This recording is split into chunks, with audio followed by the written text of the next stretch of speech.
Well, one that is totally gone and that I saw in my career was glass tile behind your backsplash. Well, it was glass tile as a backsplash, or even glass tile in a shower. But glass tile, mainly in mosaic form on a backsplash, has really gone out of, it's just gone. It was so hot, I would say maybe 15 years ago, all the way to 10 years ago, and then maybe 5 years ago, it completely was ground to a halt. And then even now, we're removing it and putting in something, you know, completely different. Well, subway tile is on a huge trend right now. Huge, yeah. Yeah, so maybe like a 3x6, 3" by 6" tile, rectangular, and then put in a subway pattern. It almost goes with the whole farmhouse, shabby, chic. I feel like it goes with everything. They're really versatile, and they come in every color, and you can lay them in so many patterns. I feel like you can't go wrong with subway tiles. Yeah, herringbone pattern is super hot right now. I'm talking everyone wants the herringbone pattern. Might not sound like anything, but it's actually pretty hard to do. I would say the subway pattern is the easiest, and then there's like the chevron pattern, and then there's, you know, diagonal, but the herringbone pattern is by far the hardest to do. And it's a premium to set, but like I said, it's super hot right now. Everyone wants the herringbone pattern. Installation of herringbone pattern is hard to do because it's very easy to lose the pattern. Say you have a big bathroom floor, big living room floor, just big floor. You start setting and it's very easy to, it looks good while you're setting it. By the time you get to the next row, it could be completely off. It's very easy, it's hard on your eye to keep. Very meticulous. Yeah. Very labor intensive. Yeah, it'll pull out every trick in the book to set a tile in herringbone pattern. You definitely don't want to put a herringbone pattern on a beginner tile setter or a do-it-yourselfer. If you are a do-it-yourselfer, you better have a ton of patience. Well, let me just, I'm sure you have one, but there's one I want to say, and I'm sure, I don't really hate it, but being in this industry my whole life, I've seen stuff come and go, but starting out as a kid and all through my teenage years, we've been pulling out gold fixtures ever since then. You know, gold fixtures I've been pulling out my entire life. And then now within the last 2 years, everyone wants gold.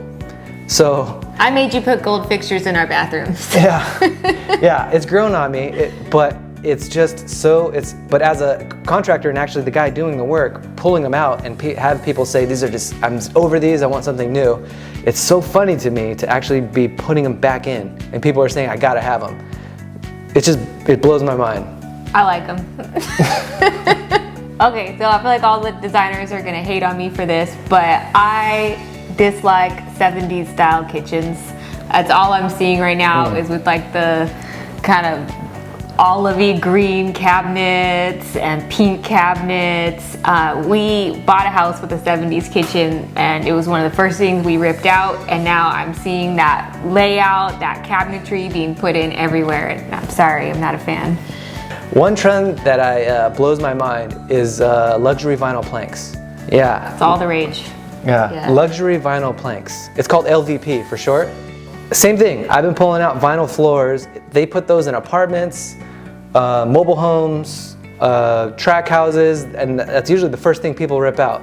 But they put the word luxury in front of it and put it in plank form, and now everyone's putting it back in. It's still vinyl. Still vinyl floors, people.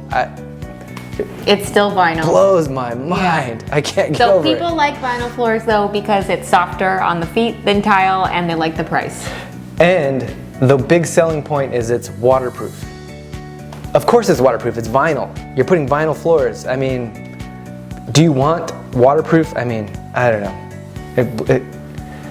I can't believe it. Again, it's still vinyl floors. I mean, vinyl still scratches and peels when you roll something heavy across it. You roll your fridge across your vinyl floors and they're permanently damaged. They are not durable at all. Not only that, you can, I mean, I'm totally crapping on a lot of people and everyone does this. All of my clients do it, all the designers say to do it, but me, in my house, in my professional opinion of it, you're putting cheap plastic on your floors, you walk on it and it feels like vinyl. It looks like wood. It feels like you're walking on like wet wood or something. It's like... Well, that's the thing. It's supposed to look like wood, right? So it looks like wood, but when you walk on it, you feel like you're walking on plastic. So it's all looks. There's no, the feel of it, you know. It's a facade. It's obviously a facade. Well, if you could always go with real wood, do real wood. But it's super pricey and it's not very durable. So if you're looking for something a little bit more durable, then there's engineered hardwood. So this is engineered hardwood. It's when the top layer of the wood is compressed with all these sort of acrylics and chemicals to make them very durable and scratch resistant. But the body of the wood planks is still exposed wood. So I mean, if you put water on them, splash water. If you had a flood, they would. If you had a flood, it would expand the bottom, the base of the core of these, and they would expand. So it's your best answer for real wood. But me, as a tile guy coming from tile, I like tile wood planks. So they're not actually wood, but they look like wood, but they're made of porcelain. And they feel and look just like wood, except you can't scratch it, you can't stain it, you can put water on it for 10 years and nothing's gonna happen. I'd say the only downside to porcelain is it's kind of cold on your feet. It's harder. It's a definitely more dense and hard material. You're gonna want to wear slippers in your house. Yeah, but you could drive a forklift across your tile floor and or slide your stove across it, have the kids ride their big wheels in the house, and you'll never damage a tile floor. I would say LVP is by far the cheapest. Real wood and then engineered wood is probably at the high end of that, and then tile is probably the most expensive.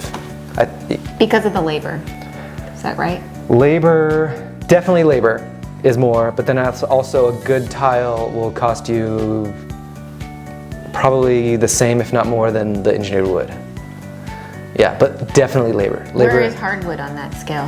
Hardwood is with engineered wood. So price-wise? Yeah, the same. So it starts at LVP, then goes to laminate, and then above that is real wood, engineered wood, and then tile is the most expensive.